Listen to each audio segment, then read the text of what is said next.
It was a cold, moonless night in the small town of Black Hollow. It was the kind of night when the air felt heavy and the silence was almost murmurous. The townspeople knew better than to venture into the woods after dark, especially on such nights. But Sarah, a curious and persistent journalist, did not believe in the local superstitions. She was determined to uncover the truth behind the legend of the Whispering Woods. The story went like this. Decades ago, a group of hikers disappeared into the woods without a trace. The only clue left behind was a bloody journal. The last entry read, "They are calling to me. I can hear them whispering. I cannot resist." Since then, no one has been seen again after sundown. Some said the woods were cursed. Others believed the trees themselves were alive, hungry for human souls. Sarah laughed wryly at the stories. She was a woman of logic, not folklore. Armed with a flashlight, a camera, and a tape recorder, she stepped into the forest just as the last light of day was fading. The trees were tall and twisting, their branches scratching at the sky. The deeper she went, the colder the air, as if the forest were sucking the warmth from her body. At first, everything was quiet. Too quiet. No crickets, no owls, not even the rustle of leaves. Then she heard it. A faint, almost imperceptible whisper. So soft that she thought it might be the wind. But as she went further, the whispers grew louder, more distinct. They were in no language she recognized.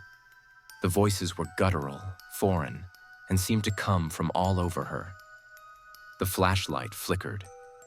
She hid it, and the light held, but the shadows around her seemed to move unnaturally. The whispers turned into voices, calling her name. Sarah. Sarah. They were soft, almost comforting, but something was wrong with them. Something inhuman. Panic began. She turned to leave, but the path she had taken was gone. The trees seemed to block her, their knotted roots forming a maze. The voices grew louder, more insistent. "Stay with us. Join us." Her heart pounded as she ran, but no matter which direction she chose, she was going deeper into the forest. Then she saw them. Shadows moved among the trees, uncreated by any light, existing on their own. They were long, impossibly long, with long limbs and empty eyes.